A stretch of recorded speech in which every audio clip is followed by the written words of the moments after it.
Cultura y Educación de Tandil, y a todos los presentes que se han conectado, bueno, un día como hoy, a esta hora, así que les agradezco sinceramente. Bien, ayer, como estábamos hablando, se conmemoraron los 200 años, el bicentenario, de la Declaración de la Independencia en el Perú, un hecho trascendental para la historia de Sudamérica, y el medio que la hizo posible, que fue la Expedición Libertadora al Perú, organizada por el general José Francisco de San Martín, sobre lo cual hoy vamos a disertar.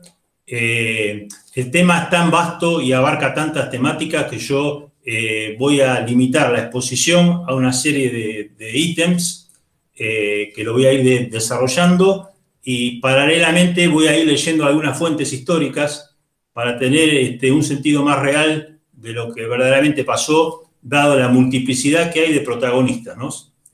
Intervinientes en este proceso histórico. Muy bien. Comencemos por el contexto internacional. Cuando hablamos de la Expedición Libertadora al Perú, nos paramos en 1820. Para 1820, en el contexto internacional, ahí ya tenemos la primera oleada revolucionaria en contra del absolutismo. Principalmente países como España, el reino de Nápoles, Cerdeña, Grecia, Rusia. Jorge, disculpa, ¿querés que comparta la presentación que habíamos armado? Dale. Vamos a iniciar con una imagen.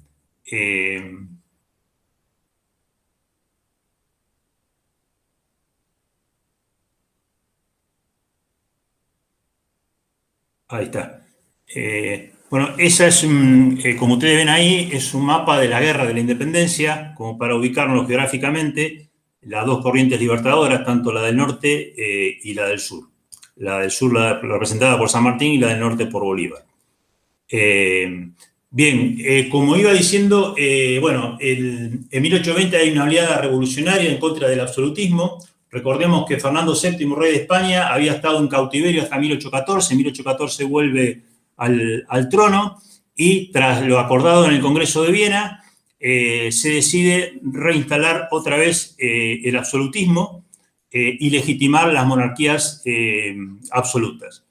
Esto lo que va a significar el envío de expediciones punitivas a Sudamérica para restablecer los imperios coloniales. Y en 1820, que es el año de la Expedición Libertadora, se estaba preparando un ejército muy importante en España, y ocurre lo que se va a denominar la rebelión militar o el trienio liberal de 1820 a 1823, con la rebelión del general Rafael de Riego, que va a obligar a la jura y a la puesta en práctica de la Constitución Liberal de 1812 en España. Bueno, esto sintéticamente así explicado, porque esto va a tener muchas implicancias en lo que es nuestro tema de hoy, la organización de la Expedición Libertadora al Perú. En el plano regional, en el plano, si queremos, de Latinoamérica, no nos olvidemos que para 1819 el general Bolívar acababa de triunfar en Boyacá, y se acababa de formar lo que se denominó la Gran Colombia. Esto es la unión de Nueva Granada, lo que hoy sería Ecuador, junto con Venezuela, sumado a Guayaquil y a Quito. Esto se denominó la Gran Colombia y fue rectificado por el Congreso de la Angostura. Esto es importante porque, con la perspectiva de la corriente libertadora del sur por el general San Martín y la del norte por el general Bolívar, el virreinato de Perú, principalmente Lima, corría el riesgo de quedar aislada, tanto ante una fuerza del norte y ante una fuerza del sur. Por otro lado, en las Provincias Unidas del Río de la Plata, para 1820, como todos sabemos, se produce la gran crisis directorial. Esto es, debido a la acción de los caudillos, después de la batalla de Cepeda, cae el directorio, se disuelve la autoridad central, y va a comenzar el periodo histórico denominado la anarquía del año 20 o la fragmentación política y las autonomías provinciales. Y acá sí, esto le va a significar al proyecto del general San Martín un duro cuestionamiento, ya que la autoridad central que lo había nombrado a él como comandante en jefe de la fuerza ya no va a existir y San Martín va a ver cuestionada su autoridad, y esto lo va a solucionar muy hábilmente con lo que se denomina el Acta de Rancagua, donde somete a votación a sus propios oficiales a la vez si estaba de acuerdo si él tenía que seguir la comandancia del ejército o no. Bueno, obviamente todos los oficiales dicen que sí, que él debería continuar en el cargo, y a partir de acá se va a empezar a acelerar los preparativos de la expedición libertadora al Perú. El Acta de Rancagua significó una disyuntiva, yo creo que una de las principales que transitó San Martín durante su vida, ya que tuvo que decidir si involucrarse en las guerras civiles y cambiar la naturaleza de su ejército o preservarlo y seguir al Perú. Bueno, obviamente triunfó esta última postura y a partir de ahí, como decía, se aceleraron todos los preparativos para la expedición libertadora. Perú siempre fue la etapa final esencial del plan continental sanmartiniano. Y él lo manifestó así en varias oportunidades. Por ejemplo, en una carta, en un manifiesto del 13 de noviembre de 1818 terminaba diciendo: solo la libertad del Perú nos ofrecerá una patria segura. Y antes de comenzar la expedición libertadora, hay un manifiesto que yo voy a leer un extracto, pero me parece de una importancia total desde el punto de vista político, moral y ético. Acá en este manifiesto el general San Martín plantea los principales, es como un manifiesto doctrinario sobre los cuales se va a encuadrar la expedición libertadora al Perú. Hace una síntesis de los problemas que está transitando las Provincias Unidas del Río de la Plata con el tema de la anarquía de las autonomías provinciales, la lucha civil, la guerra civil, perdón, y hace una síntesis de sus principios, principalmente éticos, en los cuales se va a basar esta expedición libertadora. Es un documento fundante y yo creo que es uno de los principales manifiestos del general San Martín. Yo solamente voy a leer un extracto. Decía así: compatriotas, yo os dejo con el profundo sentimiento que causa la perspectiva de vuestras desgracias. Vosotros me habéis acriminado aún de no haber contribuido a aumentarlas, porque este habría sido el resultado si yo hubiese tomado una parte activa en la guerra contra los federalistas. Mi ejército era el único que conservaba su moral y lo exponía a perderla, abriendo una campaña en que el ejemplo de la licencia armase mis tropas contra el orden. En tal caso era preciso renunciar a la empresa de libertar al Perú y, suponiendo que la suerte de las armas me hubiese sido favorable en la guerra civil, yo habría tenido que llorar la victoria con los mismos vencidos. No, el general San Martín jamás derramará la sangre de sus compatriotas y solo desenvainará la espada contra los enemigos de la independencia de Sudamérica. En fin, en nombre de vuestros propios intereses, os ruego que aprendáis a distinguir los que trabajan por vuestra salud de los que meditan vuestra ruina. No os expongáis a que los hombres de bien os abandonen al consejo de los ambiciosos. La primera de las almas virtuosas no llega hasta el extremo de sufrir que los malvados sean puestos al nivel con ellas. Y desgraciado el pueblo donde se forma impunemente tan escandaloso paralelo. Provincias Unidas del Río de la Plata, el día más célebre de vuestra revolución está próxima a amanecer.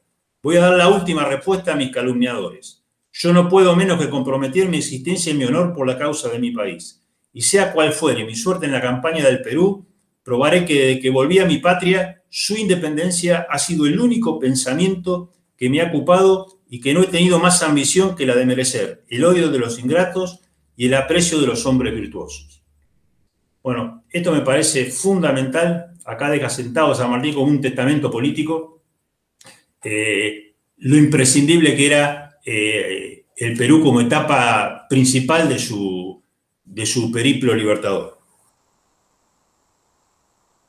Bien, ahora tenemos que tratar de relacionar, aunque parezca raro y no sea fácil, la figura de San Martín con el mar. ¿Por qué digo esto? Porque la campaña libertadora al Perú, desde el punto de vista de la operativa militar, va a ser una campaña netamente anfibia. El Ejército Libertador del Perú se va a crear en mayo de 1820 por un decreto del gobierno de O'Higgins, donde se va a fusionar el Ejército de los Andes con el Ejército de Chile. Y a partir de acá se va a empezar a formar la famosa escuadra, que va a llevar 2 años, ahora vamos a ver un poco algunos detalles de lo que fue ese proceso, pero hubo una relación entre San Martín y el mar. Desde su formación militar en España, no nos olvidemos que el mar siempre produjo un gran influjo y asombro en la vida, en la persona del Libertador. Él se va a dar cuenta a través de todo su proceso de formación militar en España de la importancia del factor naval para la planificación de operaciones militares. O sea que se va formando una conciencia marítima muy profunda y de la importancia del uso del mar para la guerra. Esto va a estar basado, por un lado, en los conocimientos que él mismo tenía de todo lo que implicaban las operaciones anfibias. Si podés poner, Jesús, la segunda foto, por favor. Yo acá hice una compilación de...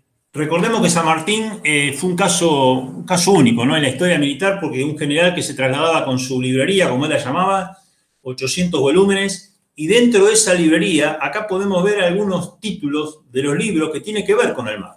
Y fíjense ustedes algunos títulos: táctica naval, maniobras navales, de la defensa y ataque a los pequeños puertos, examen marítimo, la matemática y la marina. Bueno, esto nos da una idea de que, por un lado, tenía un conocimiento teórico sólido sobre la aplicación de un conjunto de principios a las operaciones navales. Y por otro lado, tenía experiencia concreta propia, dado que él pertenecía al regimiento de Murcia, y el regimiento de Murcia, después de operar en el norte de África y después de la campaña del Rosellón contra Francia, va a pasar a formar parte como infantería de marina de la escuadra en el Mediterráneo. O sea que San Martín se va a embarcar más de un año en una fragata llamada Santa Dorotea, como oficial de tropa, si mal no recuerdo, creo que era teniente segundo, del regimiento de infantería de Murcia. La función que va a cumplir acá, junto con 4 fragatas más, van a ser varias incursiones por el Mediterráneo, con distintos tipos de objetivos, custodiando valores, llevando pertrechos, apresando corsarios, capturando naves, recalando en varios puertos, hasta que va a tener un combate con un navío inglés. Eso creo que fue en 1797, si mal no recuerdo, donde, bueno, va a sufrir la derrota la tropa de San Martín, y los oficiales de la Marina inglesa que conducían el barco inglés van a decir que el comportamiento, aunque habían sido derrotados, se habían comportado con una bravura y una bizarría total. Esto lo traigo a colación para que veamos que San Martín tenía sólido conocimiento de las operaciones anfibias o navales, desde el punto teórico y desde el punto de vista desde la práctica. Y también es interesante una observación que él hace cuando llega a América del Sur, a Buenos Aires. Él va a decir en una carta sobre la victoria del almirante Brown. Recordemos que la escuadra de Brown va a permitir la caída de Montevideo, después del segundo asedio a Montevideo. Entonces, el triunfo naval de 1814 frente a las costas de Montevideo, ante esto hace una observación muy atinada de San Martín, y va a decir que la victoria de Brown en aguas de aquella plaza era lo más importante hecho por la Revolución Americana hasta el momento. O sea que él está dando indirectamente una importancia total a la necesidad de tener una escuadra. Y no nos olvidemos que San Lorenzo, su primer combate y el único en tierra argentina, podríamos decir que es consecuencia de la falta justamente de una escuadra patriota, de una escuadra naval. Recordemos que él tuvo que seguir paralelo al río cuando los españoles remontaban los barcos para hacer su saqueo en la costa. Bueno, no teníamos escuadra naval, entonces él ya se da cuenta de la imperiosa necesidad de establecer o de formar una escuadra, o de la importancia que era tener una flota propia. Bien. Otro aspecto importante en la preparación de la campaña libertadora al Perú fue el tema de la guerra de Zapa. Yo voy tocando así distintos aspectos porque, o sea, es muy abarcativo el tema y me gustaría que por lo menos tener un cuadro sintético general de los principales aspectos que involucró la planificación y la ejecución de la expedición libertadora al Perú. El otro aspecto estaba diciendo que es la guerra de Zapa, ¿sí? O sea, la guerra que va a ser el de inteligencia y la guerra psicológica. Recordemos que para San Martín, él al principio va a tomar ya una posición respecto a lo que va a ser en el Perú, y ella dice que va a ser básicamente una guerra de opinión, de ganar adeptos para la causa, de movilizar la opinión pública, y le va a ser una guerra terrible. Yo creo que va a ser mucho más profunda de la que hizo en Chile, primero al virrey Pezuela y después al virrey La Serna. Esto, bueno, en las operaciones militares se lo conoce como operaciones de velo y engaño. O sea, se trata de ocultar la maniobra principal y, por otro lado, engañar al enemigo, haciéndole ver un cuadro falso de situación para que llevarlo a tomar decisiones inapropiadas o hacer movimientos en falso que redunde en una posible victoria o una posible ventaja competitiva para el otro bando. Bueno, en esto San Martín es indiscutible que fue un genio, tuvo muchos recursos y le va a plantear tanto al virrey Pezuela como al virrey La Serna una serie de medidas de inteligencia y de contrainteligencia que le va a ir degradando la situación política y militar de cada uno de ellos. La finalidad última de toda esta operación de inteligencia era llevarlo a tomar decisiones incorrectas, desmoralizar a la tropa, crearles conflictos internos en la comandancia, ganar adeptos, cooptar generales, como después vamos a ver que se pasaron al bando patriota, hasta un regimiento entero, como fue el caso el regimiento de Numancia, desgastar, crear desconfianza, generar incertidumbre. Todo esto lo va a hacer San Martín, pero ya antes de ir al Perú. A partir de 1817 él comienza la guerra de Zapa en el Perú a través de la gestión de una serie de lo que hoy denominamos círculos de espías, de agentes. Va a ir trabajando pacientemente y constantemente y se va a ir haciendo un cuadro de situación del Perú lo más acabado posible, ¿no? Fuerzas militares, lugares en que están establecidos de asiento, la personalidad de los jefes, el carácter de la opinión, los sectores que estaba compuesta la sociedad limeña. Entonces va a empezar a formar toda una serie de circuitos de agentes, de espías, con sus propios códigos, con sus propios lugares de reunión, y va a ir llevando esta famosa guerra de opinión. Vamos a leer, yo acá hice un extracto de algunos protagonistas para que veamos en qué medida y con cuánta eficacia y eficiencia hacía San Martín estas operaciones de inteligencia. En una orden que le da a uno de los agentes, le dice así: tomarán conocimiento de todos los recursos pecuniarios del gobierno de Lima, del estado de su tropa, número, calidad y disciplina. Tratarán de descubrir a toda costa cuál es el plan de operaciones que se tiene en contemplación en caso de que Lima sea atacada. ¿Por qué parte de la costa se teme el desembarco? Basilio Hall, que era un oficial naval escocés, que tiene una obra que se llama San Martín y el Perú, y estuvo con San Martín en varias oportunidades, nos deja este testimonio. La primera noticia que tuvimos es que el ejército realista pensaba evacuar la capital, retirándose al interior, donde era más seguro obtener víveres.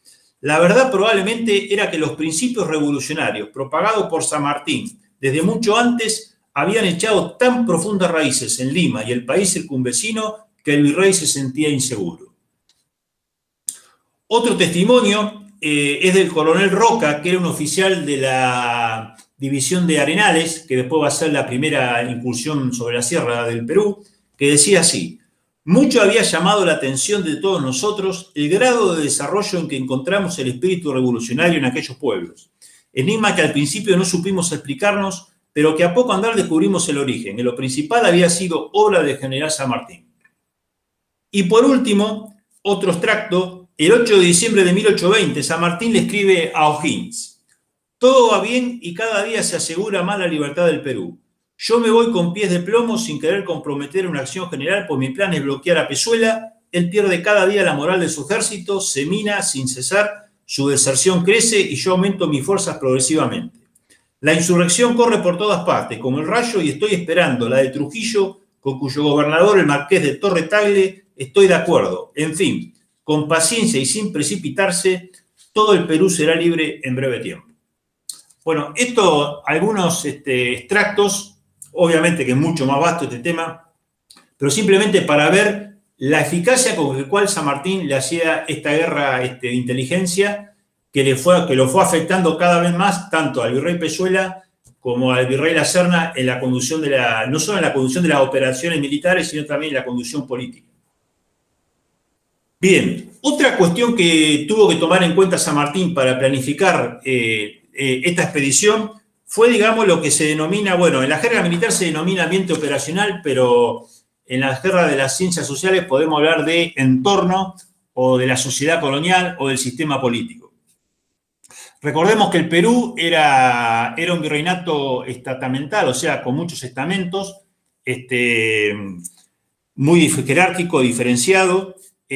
Más o menos para la época de la invasión de General San Martín había 1.700.000 habitantes, el 80% eran aborígenes, indígenas, los peninsulares y los criollos estaban asentados en la costa, los indígenas en la sierra, y mulatos y afrodescendientes estaban en la zona, constituían los sectores populares de las ciudades. Bueno, San Martín esto lo va a tener en cuenta en su planificación de las operaciones. Él sabía que se iba a encontrar con una sociedad muy fraccionada, muy diferenciada, jerárquica, y que con muchos años de centralismo político y militar. Entonces, esto también le va a plantear un problema no tanto militar, sino político, en el caso de tener que hacerse cargo de la conducción política, como después vamos a ver que lo tiene que hacer. Entonces, esto también va a ser tenido en cuenta en la planificación de sus operaciones.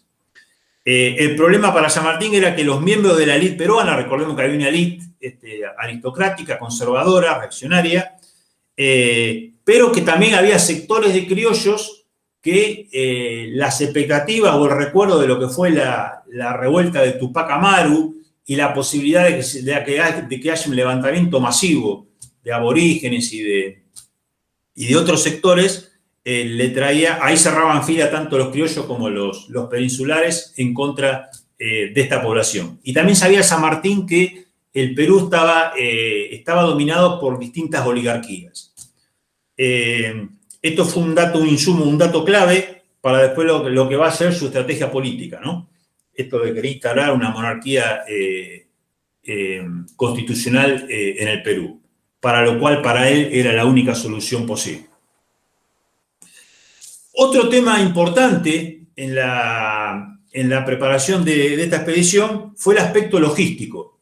Recordemos que era una escuadra que se tenía que alejar mucho de su base de operaciones, y esa escuadra debía tener todos los elementos suficientes como para poder operar y de forma flexible, porque no sabían con qué se iban, o sea, tenían toda la información, pero hasta que no llegaran a la costa o a establecer una cabecera de playa, no sabían bien con qué se iban a encontrar. Entonces, el aspecto logístico fue fundamental. Y acá también San Martín mostró una vez más su genialidad, como lo hizo en 1817 en el cruce de los Andes. Recordemos que había que llevar, no solamente, primero, el problema logístico acá era el siguiente. Para cualquier estado, adquirir una escuadra y una escuadra militar en una operación desde el punto financiero casi imposible. A eso habría que sumarle todos los elementos que tenían que conducir y los tripulantes de esas naves, que no había. O sea, había que contratarlos. O sea que había que hacer una operación financiera y económica de una envergadura total. Bueno, San Martín una vez más trabaja en equipo, trabaja con O'Higgins, trabaja con Centeno, con Álvarez Condarco, con Manuel Aguirre. Lo manda Manuel Aguirre y Álvarez Condarco a misiones a Inglaterra, a Estados Unidos, para adquirir barcos, buques y oficiales que puedan hacer operativo esos buques. Por otro lado, van a contratar a una serie de lo que hoy serían prestadores de servicio que le van a pedir que dispongan de fletes, o sea, de barcos para transportar, barcos transportistas, ya sea de tropa o de víveres o de todos los pertrechos que necesitaba la tropa. Bueno, esto se va a acelerar después de la batalla de Maipú. Recordemos que hasta Maipú la Fuerza Naval Española dominaba el Pacífico, y a partir de acá el general O'Higgins va a empezar toda su obra en el Directorio creando la primera escuadra y marina chilena, que la va a poner a comando de Blanco Encalada.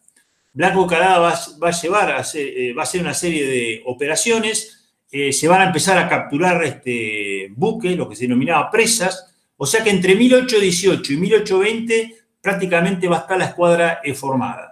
Y se va a contratar a un almirante muy importante, que fue el Lord Cochrane, almirante inglés, que después vamos a ver que le va a traer varios dolores de cabeza a San Martín y se va a transformar en uno de los más acérrimos enemigos de él.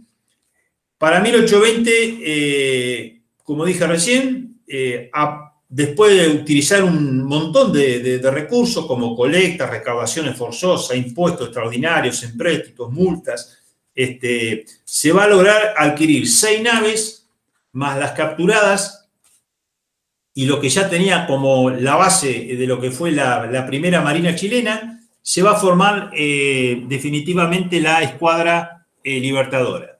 Y acá el objetivo principal de San Martín era lograr el control marítimo del Pacífico. Ese era el primer paso. Recordemos que en una operación anfibia, y la Expedición Libertadora lo fue, una operación militar anfibia combinada, uno de los puntos principales lo primero es el dominio del mar. Y como segundo punto, que también lo va a cumplir San Martín, va a ser aislar el objetivo principal, que lo va a hacer cuando cerca y rodea a Lima. Ahora bien, desde el punto de vista logístico, esto era obviamente que tenía sus implicancias. Por ejemplo, el tema de la alimentación. Recordemos que esta expedición va a llevar alimentos para más de 4 meses. Imagínense lo que en esa época era estivar toda esa alimentación, acondicionarla. Las comunicaciones, otro aspecto importantísimo. No había la tecnología de hoy. Por lo tanto, el mismo San Martín va a elaborar un código de señales con banderas, eso durante el día, y durante la noche las señales se van a hacer con luces y con disparos. Para lo cual se organizó una goleta que era muy rápida y de pequeño porte, que era la Montezuma, que era la que va a utilizarse San Martín después. Ese va a ser como el correo de la escuadra. Por otro lado, la sanidad. Imagínense 7.000 hombres entre tropa, tripulantes y oficialidad, la hacinación, lograr condiciones de salubridad. Por ejemplo, los soldados dormían en bolsas, la bolsa donde iba la alfalfa, ahí arriba dormían los soldados, tenían catres, pero no eran las condiciones ideales de higiene y de salubridad. Además, no estaban acostumbrados a la navegación, con el cabeceo de los barcos hacia adelante, atrás y hacia los costados. Bueno, imagínense, las composturas debían haber sido terribles. Y por otro lado, la sanidad iba a estar a cargo de Parocien y el doctor Zapata, que el doctor Zapata era médico personal de San Martín. Llevaban camilleros, ambulancias móviles, enfermeros, cirujanos. O sea, esto para darnos un poco el contexto, la problemática que fue el aspecto logístico, que vuelvo a decir, fue, esto así explicado muy sintéticamente para no perder tiempo, pero fue de dimensiones enormes. Conseguir los recursos financieros, preparar a la tropa, conseguir la oficialidad, acondicionar los barcos,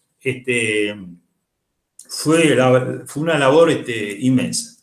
Un reflejo de esto nos da el general Espejo en su obra, que dice lo siguiente: la mente del general San Martín era llevar a la nueva campaña lo estrictamente útil y que nunca obstase a la rapidez que conviniese a sus movimientos. Y bajo este concepto desechaba todo lo que él consideraba superfluo. Era inexorable en punto a orden y economías, cualquiera fuese el ramo de que se tratara. Bueno, esto es una política logística, ¿no? Llevar estrictamente lo necesario, pero que eso que llevábamos nos permita operar en forma autónoma, porque recordemos que el principio logístico básico acá era que la propia flota iba a ser la base logística de las operaciones ulteriores en el Perú.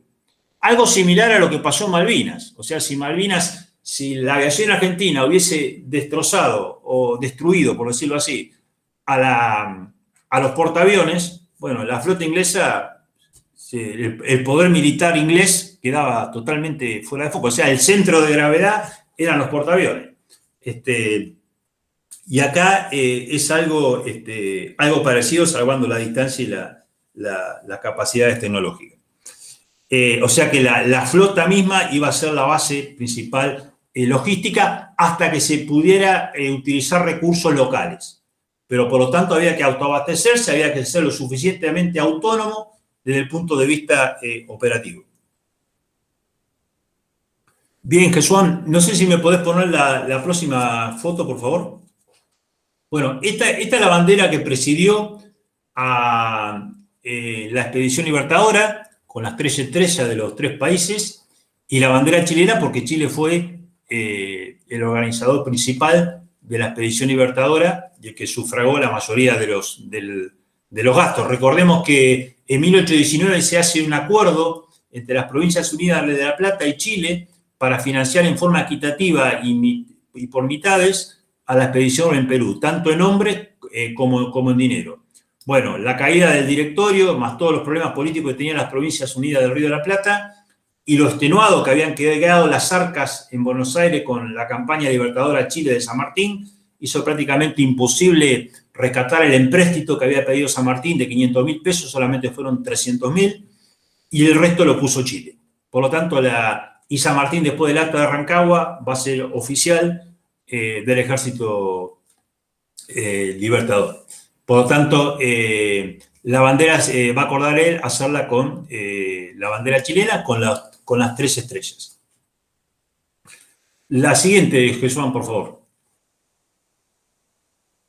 Bueno, acá tenemos la escuadra, ¿sí? Lo que fue la escuadra y la disposición. Esa es la disposición de navegación, el dispositivo de navegación de la escuadra.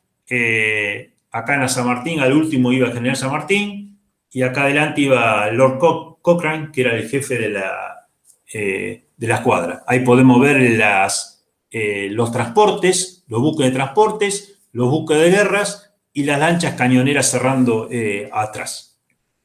Esa fue la disposición que tuvo. Fueron 18 días de navegación, sin ningún contratiempo importante, hasta llegar a la bahía de Paracas. Bien,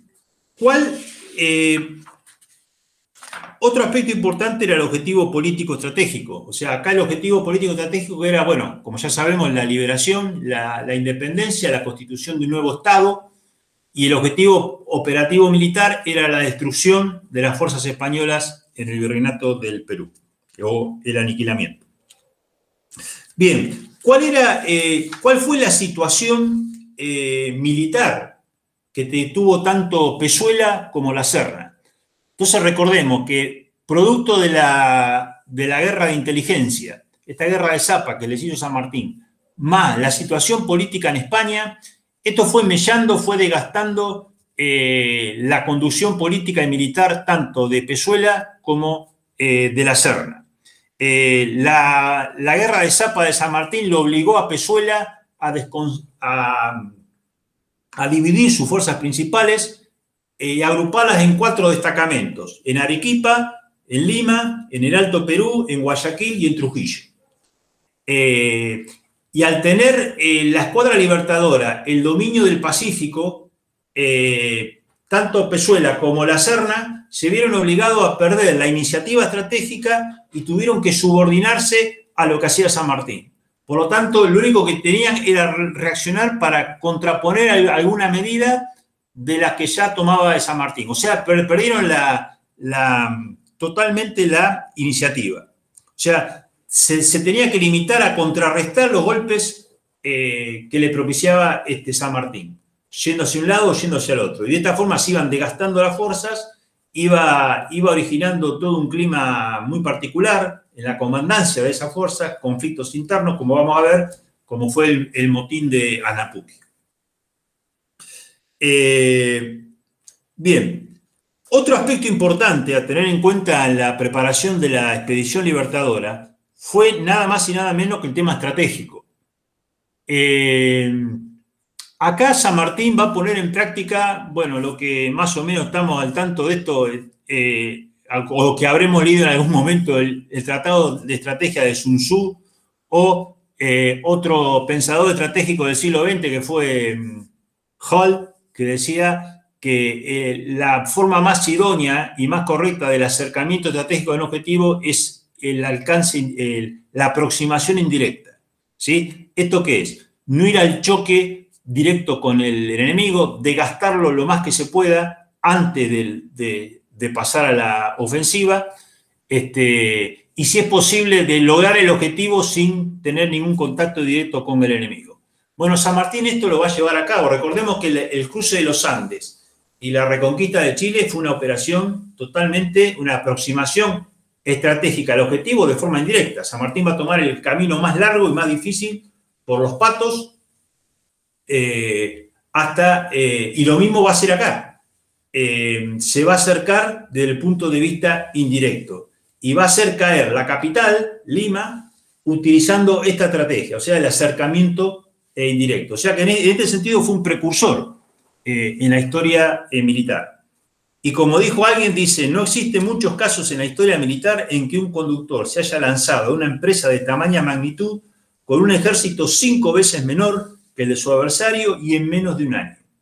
O sea que entra a la capital del virreinato sin tirar un solo tiro. Esto fue producto principalmente de la acción de inteligencia de esa famosa guerra de Zapa. San Martín fue tomando toda una serie de medidas que si uno las mira parecen inconexas, desordenadas, pero todo apuntan a un mismo efecto.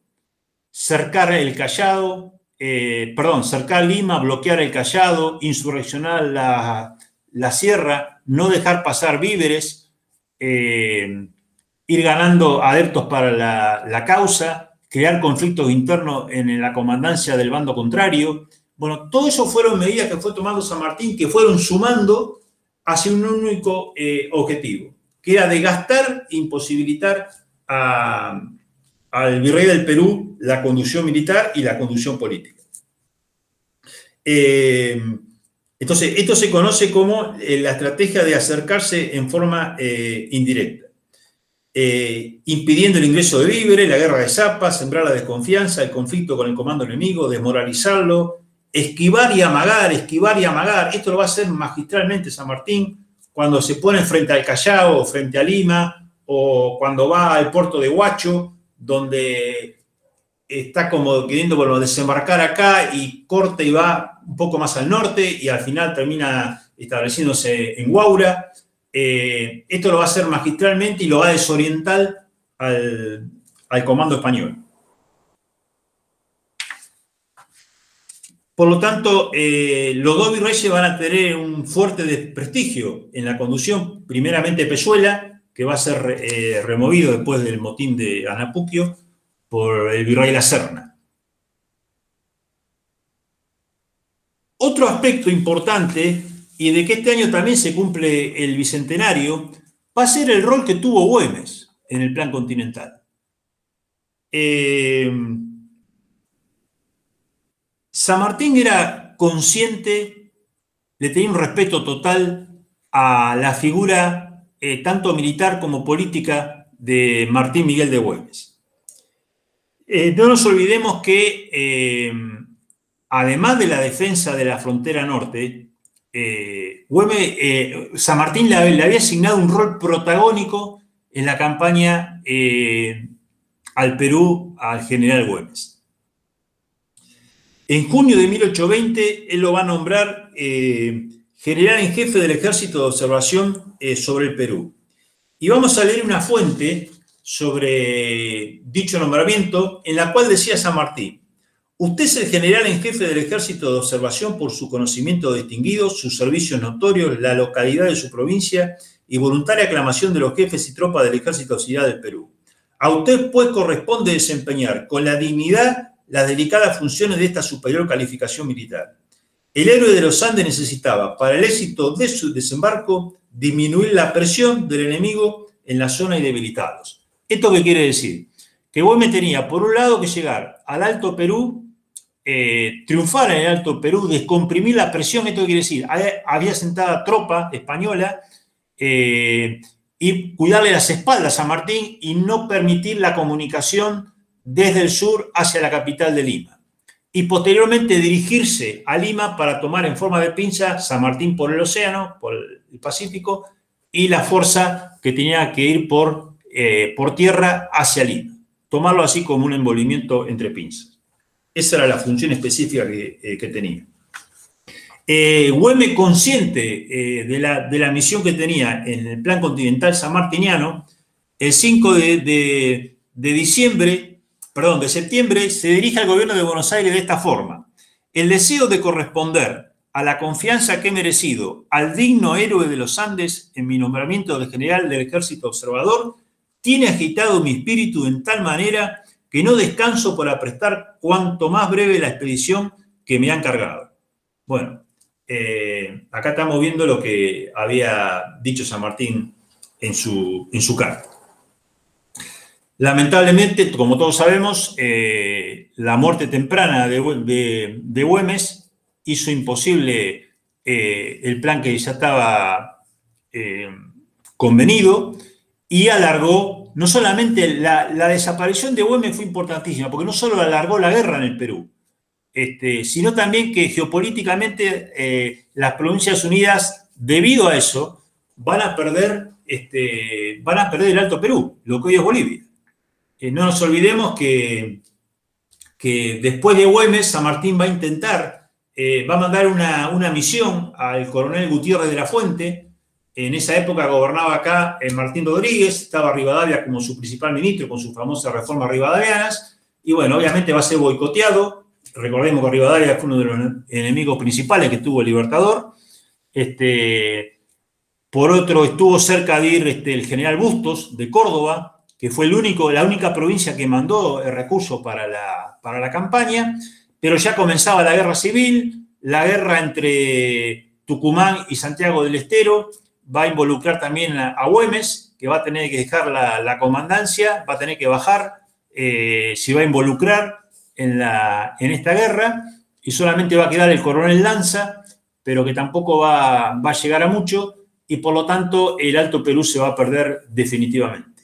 O sea que con la presencia de Güemes, San Martín se calcula que hubiese terminado la guerra con mucha anticipación, y geopolíticamente hubiese quedado en mejor posición.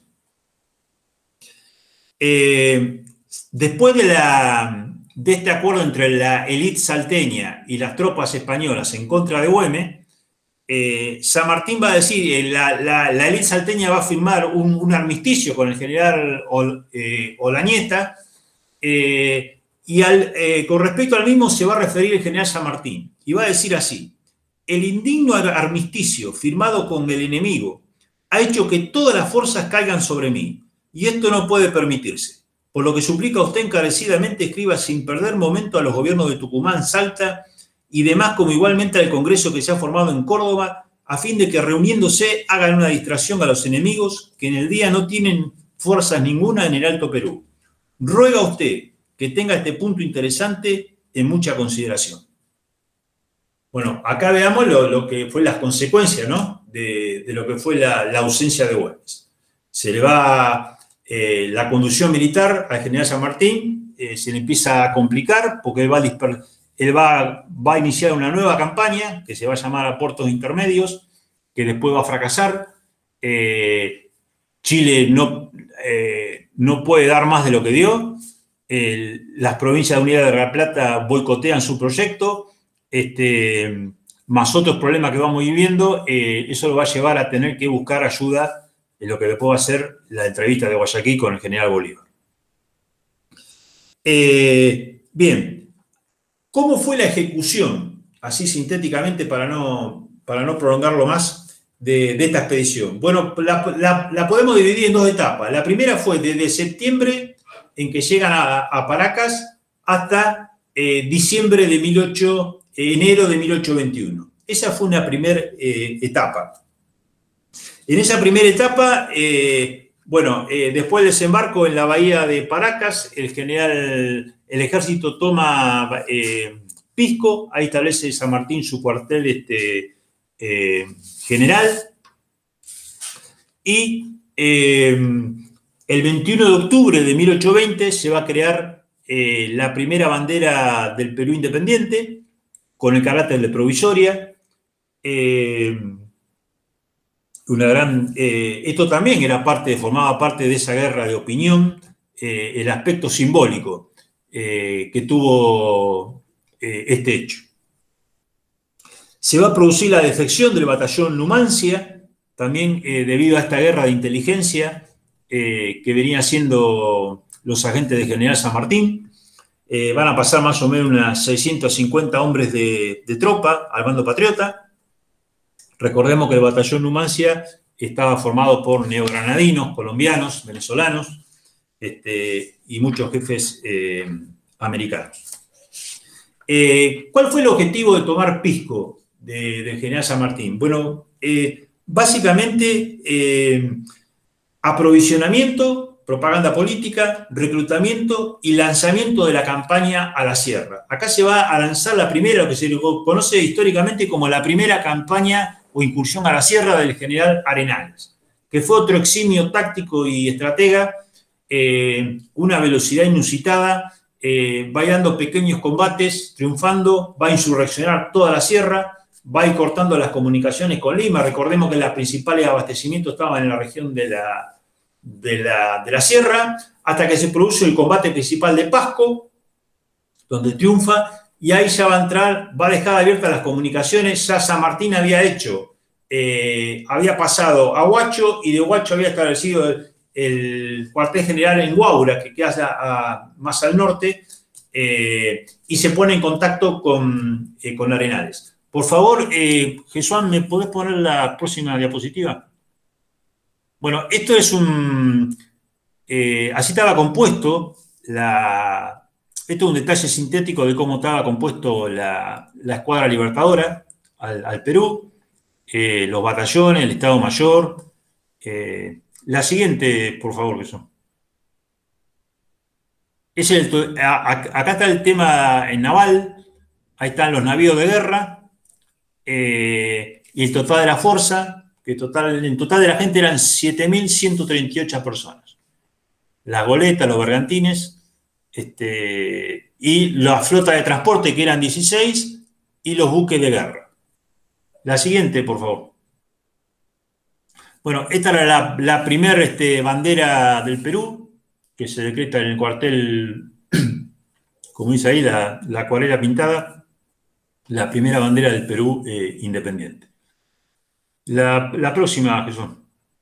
Bueno, acá estamos viendo lo que estaba explicando recién. Esta es la primera campaña a la sierra. Si nosotros nos fijamos, vamos a ver cómo queda cercada Lima totalmente. Recordemos que había perdido el control del mar, del Pacífico, y por tierra, la flecha roja que vemos ahí es el avance acelerado del general Arenales. Ahí al norte está la batalla de Pasco, y ya entra en Huacho y en Huaura arriba con contacto con el general San Martín. Bueno, esto se lo conoce como la primera campaña a la sierra. Estando en Huaura, en el cuartel general, ahí va a estar 8 meses el general San Martín, y ahí va a comenzar lo que va a ser la segunda etapa. Bien, acá primeramente tenemos que hablar de la epidemia. Acá va a ocurrir una epidemia terrible, tanto para las tropas patriotas como para los realistas. Van a morir centenares de soldados de ambos bandos debido al cólera. Y también va a tener lugar un acto fundamental, fundacional, que va a ser, se va a expedir el reglamento provisional, la primera, digamos, el ensayo constitucional que va a tener el Perú. Eso va a ser el 12 de febrero de 1821. Donde se va a dividir los departamentos que ya iban controlando el Ejército Libertador. San Martín decide empezar a organizarlo desde el punto de vista institucional, político, administrativo, y se van a dividir en 4 departamentos, que van a ser Trujillo, Departamento de la Costa, Huaylas y Tarma.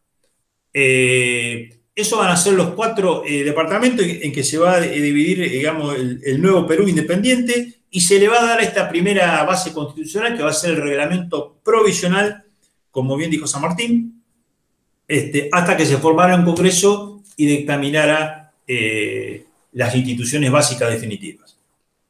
Y el 29 de enero de 1821, ya estando en esta segunda etapa, se va a producir lo que se conoció como el motín de Anapuquio.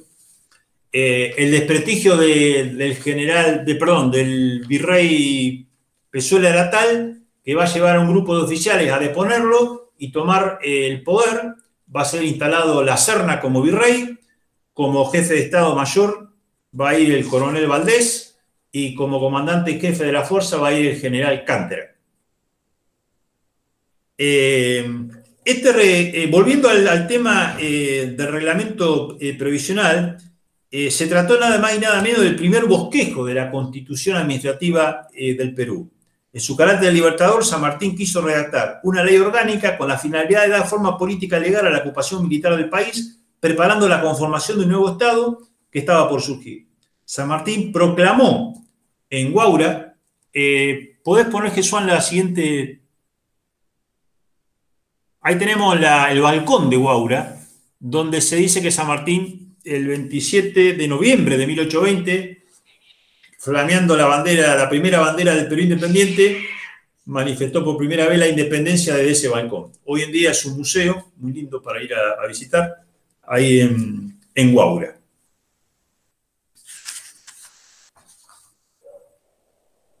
Entonces, para esa época, la condición de Lima, ya con estas 2 operaciones avanzadas, era que Lima estaba aislada con un objetivo principal anfibio, o sea, no podía recibir ayuda exterior, y si la única ayuda que podía recibir era de su propio frente interno, pero desprotegiendo otros lugares, sobre todo lo del sur.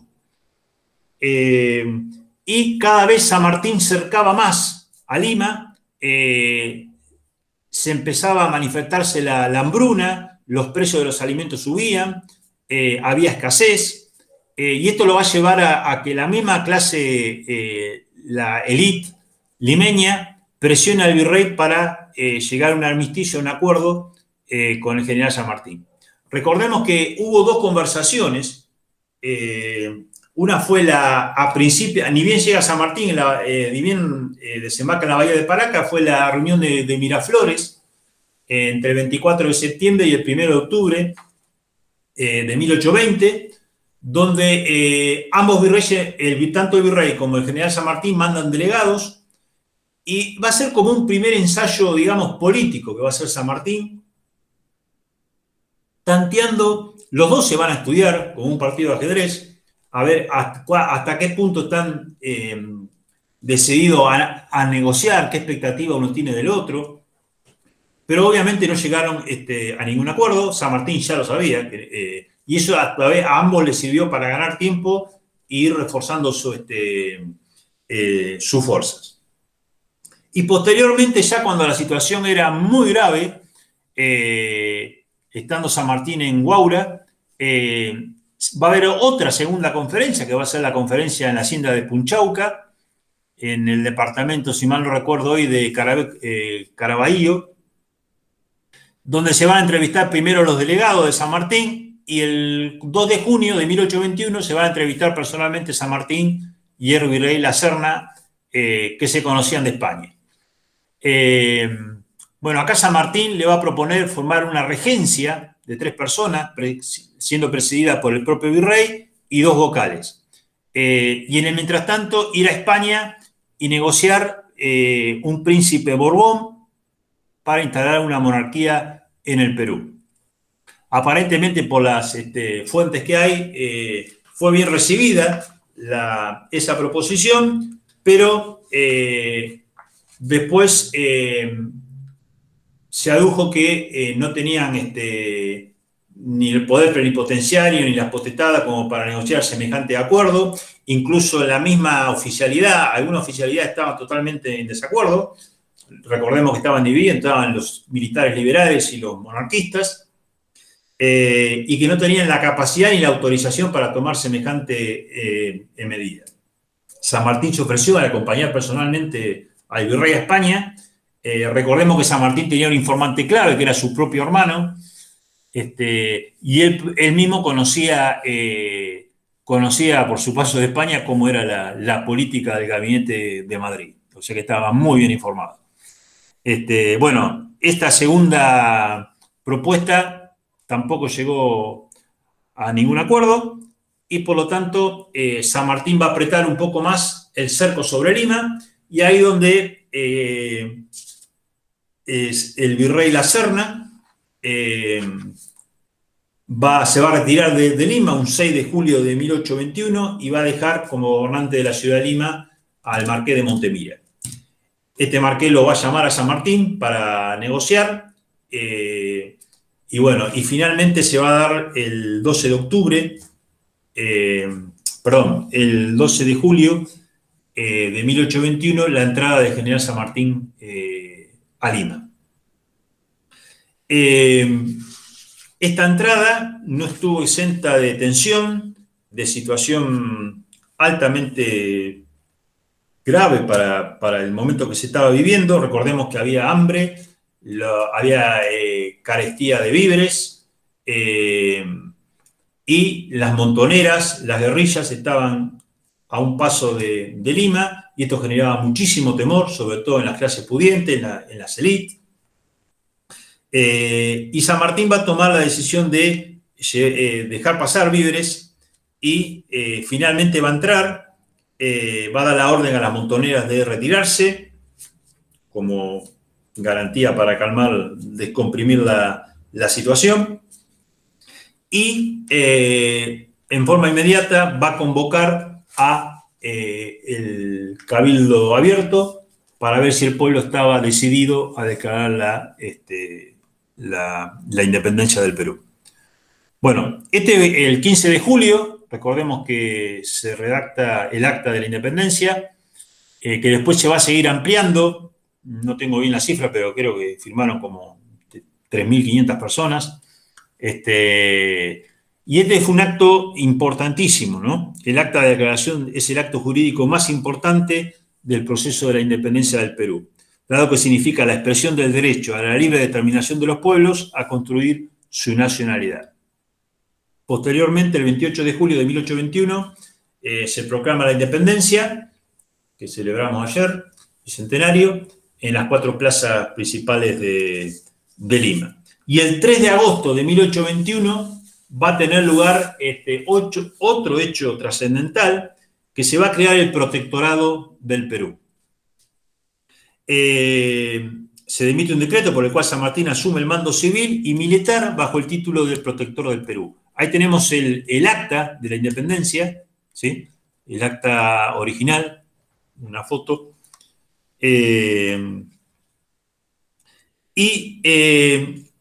Va a decir así: la religiosidad con que he cumplido mi palabra en el curso de mi vida pública me da derecho a ser creído, y la vuelvo a empeñar al pueblo del Perú, prometiendo solemnemente que, en el instante que sea libre su territorio, renunciaré al mando para dar lugar al gobierno que tenga bien elegir.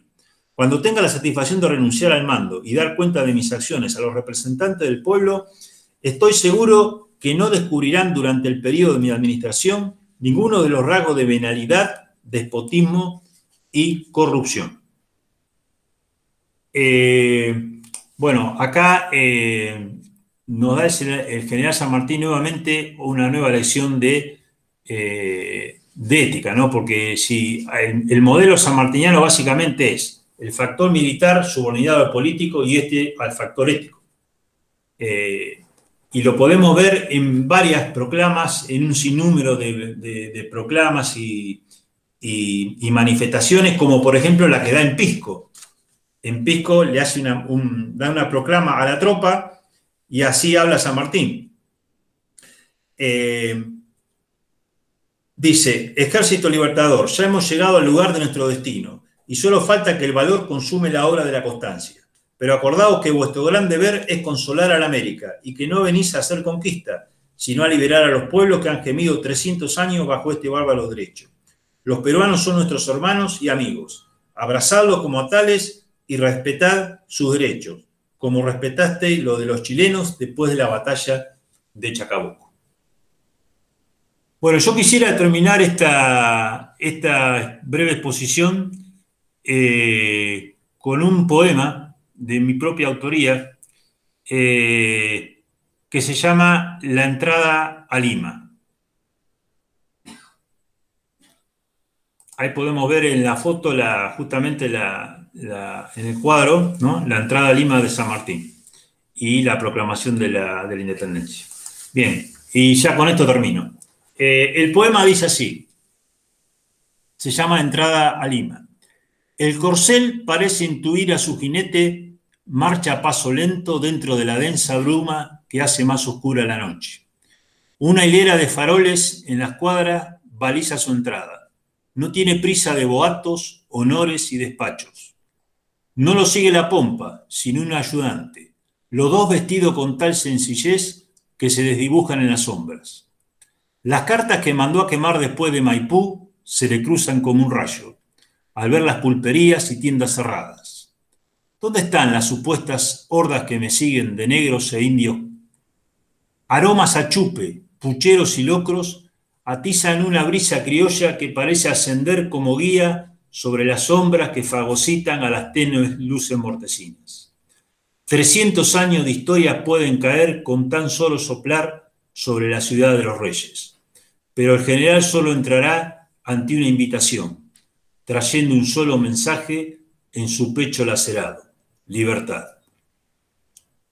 Muchísimas gracias y nada más.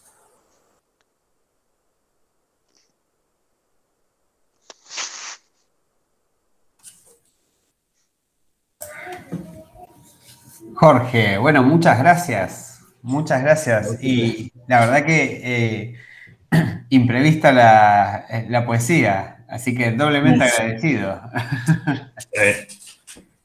Sí, una poesía que estoy escribiendo un poemario sanmartiniano y bueno, me pareció que daba lugar para leer esa poesía. Súper interesante. Bueno, me alegro. Y bueno, también contarles al resto que, como habíamos dicho, vamos a tener un momento para compartir las preguntas y consultas que tengan sobre la charla o sobre algún tema que haya ido surgiendo durante la charla, porque la verdad es que mientras te iba escuchando, Jorge, se me ocurrían 1000 preguntas porque hay mucha información. Así que sí, supongo que al resto les puede pasar lo mismo. Así que dejo abierto el espacio para que hagan preguntas y demás, y así podemos seguir charlando un rato más sobre el tema. De nuevo, Jorge, muchas gracias y... No, por favor, un gusto. Escuchamos las preguntas, consultas que tengan. Buenas noches. Hola, Marcelo. ¿Cómo estás? Buenas noches, Jorge. Buenas noches, Jesús. Realmente felicitarte, Jorge, por la disertación. Me voy con algunas ideas más que claras y felicitarte por la forma que realmente la destacás. Subordinar el poder militar al poder político. Realmente te felicito porque surge hoy una voz nueva en los sanmartinianos de la provincia de Buenos Aires para salir a cuatro vientos a contar quién era el general San Martín. Te felicito, Jorge, realmente por tu valentía, por tu impronta y por tu mensaje. Muchas gracias. Bueno, Marcelo, yo también te quiero agradecer. Vos también sos un gran divulgador de los valores sanmartinianos, de Lobos. Así que, bueno, muchísimas gracias por tu presencia. Para mí es un honor y engalanás la tertulia, así que sos un gran sanmartiniano y bueno, para los que no lo conocen, Marcelo Gatti de Lobos, de la Asociación Sanmartiniana de Lobos. Muchas gracias, amigo. Por favor. Bueno. Ahí tomando un poco lo que decía Marcelo recién, yo creo que acá se puede hacer la comparación y trayéndolo un poco a la actualidad, ¿no? San Martín nos deja varias lecciones, muchísimas lecciones, para los que lo quieren oír y leer.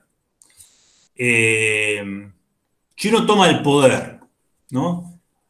Hoy lo que vemos es que el poder es un fin. Bueno, San Martín lo tomaba como un medio para realizar valores. Otra cosa que se puede contraponer es la oportunidad, el oportunismo, el camaleonismo y la convicción. Bueno, acá tenemos otro contraste entre lo que sería San Martín y la realidad, ¿no? Y otra cuestión sería la política como modo de vida y la política como servicio. Porque si hay algo que fue San Martín, fue un político. Y no nos olvidemos de la máxima de un general Clausewitz, uno de los principales teóricos de la estrategia, que decía que la guerra era la continuación de la política por otros medios. Bueno, entonces yo creo que, como dije hoy, ¿no? Subordinar, lo que hizo San Martín es eso, subordinó el factor militar al político y al ético. Y lo vemos en todas las manifestaciones que hizo. A los peruanos, a los chilenos, a su propia tropa, y eso me parece que es lo más rescatable de la figura del libertador. O sea, transformar la realidad, porque él siempre estaba orientado a resultados. Acá no había marketing, había resultados, había que conseguir resultados, no había oratoria, había hechos. O sea, transformar la realidad con sentido práctico, dando el ejemplo, principalmente, que fue lo que hizo él. Por eso fue un gran líder. Porque era creíble. Totalmente. Eso me parece que es el mensaje más que podemos como ciudadanos. Acá Miguel nos está preguntando si hubo una relación entre San Martín y la masonería. Bueno, sí, es un tema muy remanido. Yo particularmente creo que San Martín no fue masón. No hay ningún documento, por lo menos hasta el día de hoy, que así lo demuestre. Pero tampoco nos olvidemos las alianzas. En una guerra hay que hacer alianzas. Porque con ese sentido también podemos decir que Washington fue un agente porque recibió ayuda de España. O sea,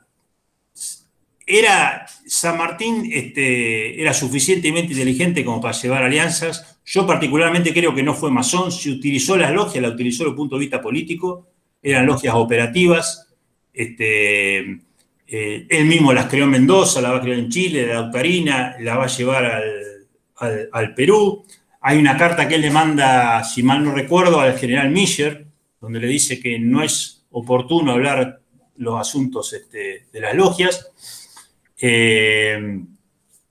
Pero, y si uno mira la política llevada a cabo tanto en Cuyo como protector del Perú, yo diría que al revés, va en contra de la masonería. No permitir la libertad de cultos, proponer el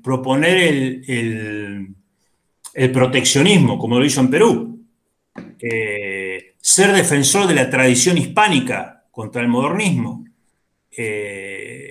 O sea, hay un montón de aspectos que si no se puede analizar. El tema de. Bueno, pensar que no fue masón. Para mi modo de ver, no lo fue. De hecho, no hay ningún documento. Sí que estaba en una logia, hay cartas que están cifradas, que tienen sus códigos. Eso es indiscutible. Ahora, de hecho, decir que fue masón, es más. Hay una carta que le manda hay una carta de Patricio Maguire de 1979 dirigida a las grandes logias escocesas en Londres para ver si tenían información o documentación si San Martín fue masón. Y mirá lo que le responden. La logia Lautaro era una sociedad secreta política fundada en Buenos Aires en 1812 y no tenía relación alguna con la francmasonería regular. Las tres logias que usted menciona en su carta, o sea, la de Caballeros Racionales de la número 7, la Lautaro y la de Chile, jamás aparecieron anotadas en el registro o en los archivos ni en los antiguos modernos ni de la Gran Logia Unida de Inglaterra. No hubieran sido reconocidas como masónicas en este país. Estamos imposibilitados de proveer cualquier evidencia sobre las fuentes primarias debido a que no existió contacto alguno entre la francmasonería regular y ese movimiento dedicado a la independencia sudamericana. La logia a la cual usted se refiere en su carta no era en ningún aspecto de logias masónicas regulares, sino sociedades secretas políticas.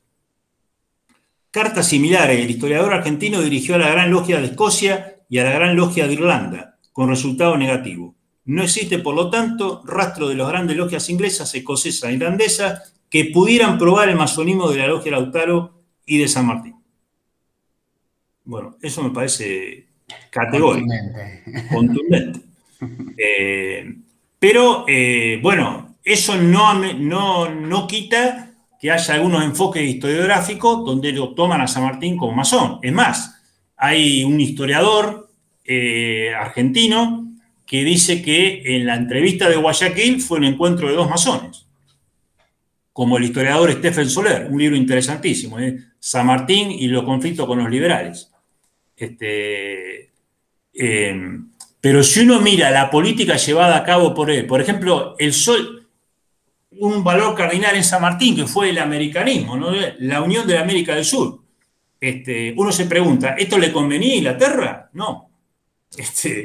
Al contrario, Inglaterra quería dividir para ganar mercado, para penetrar, y bueno, entonces por eso te decía anteriormente, si uno mira la política llevada a cabo por San Martín, así, bueno, acá no vemos, o esto que le achacan que fue un agente inglés, igual. O sea, no hay hechos contundentes que me llevan a pensar lo contrario. En el periplo, digamos, público, la trayectoria pública del Libertador. Pero bueno, es una mirada humilde y parcial. Jorge, la carta de la que hablabas está fechada en 1979. 79. ¿Y quién es o sea, la respuesta hacia quién va dirigida? A Patricio Maguire, que Patricio Maguire es un historiador y que está relacionado también con la masonería. Buenísimo, no, eso lo pregunto a modo personal porque... Está en un libro, no recuerdo ahora el nombre, es un libro sobre historia de la masonería. Otro aspecto relacionado con este tema es cuando Mitre escribe su gran obra, lo va a entrevistar al general Zapiola, que era octogenario, que estaba en vida. El general Zapiola fue mano derecha del general San Martín en la campaña libertadora. Y él mismo le dice que no era masónica, que no era una logia masónica, que se tenía, o sea, la logia tomaba ritos y formalidades masónicas, pero no tenía el objetivo de la libertad, la independencia y la Constitución, que eran los objetivos primarios de la logia Lautaro. Claro. Él mismo dice que no era masónica, alguien que participó. Y hay otro testigo, que fue el mexicano Mir, que estaba en Londres, que lo conoció a San Martín, Servando y Mir, que también lo dice contundentemente, que él participó de las reuniones de las logias y que no tenía ninguna simbología, ningún contacto con la masonería. Acá lo tengo, mirá. El otro testimonio es del mexicano Servando Teresa de Mier, fraile liberal, quien en su memoria narra que estando en Cádiz fue invitado a integrarse a esta logia de americano y por su condición sacerdotal preguntó si la logia era masónica, en la que él no podía ingresar, aclarándosele de que no era masónica, que el único masón era Carlos María de Alvear, enemigo del general San Martín, claro, y que viajó con el general San Martín de Londres a Buenos Aires en 1812. Claro. Son datos contundentes, de testigos presenciales, contemporáneos. Por eso me lleva a pensar de que la no condición masónica del general San Martín. Pero bueno, va a seguir en debate. Pero bueno. Bien, bueno, muchas gracias Jorge por esa respuesta. Ahí Miguel también agrega que él también coincide desde tu punto de vista. Y bueno, que también le da sentido a otros acontecimientos de la vida de San Martín, esta condición de no ser masón. Bien, si no hay ninguna otra pregunta, si hay alguien que tenga alguna pregunta, tienen la oportunidad de hacerlo en este momento. Desde ya les agradezco a todos los que han participado del encuentro, en nombre del municipio de Tandil y de la Subsecretaría de Cultura y Educación. También le agradezco a la Asociación Sanmartiniana, a través de Jorge, y a todos sus miembros por seguir confiando en nosotros para poder hacer este tipo de actividades. Y bueno, seguiremos en contacto y seguiremos ofreciendo este tipo de charlas porque, de nuevo, la personalidad de San Martín nos queda muy grande es un evento tan corto. Así que tendremos oportunidad de volver a hacer este tipo de eventos. Recordemos que lo que puse recién es solamente la preparación y la expedición libertadora, ¿no? Después está toda su obra de gobierno, el protectorado, el renunciamiento de Guayaquil, y bueno, eso daría para varias charlas más. Buenísimo. Bueno, ya tendremos oportunidad entonces. De nuevo, agradecerles a todos y nos encontraremos en la próxima. Muchísimas gracias. Que termine muy bien su día. Adiós. Gracias. Hasta luego.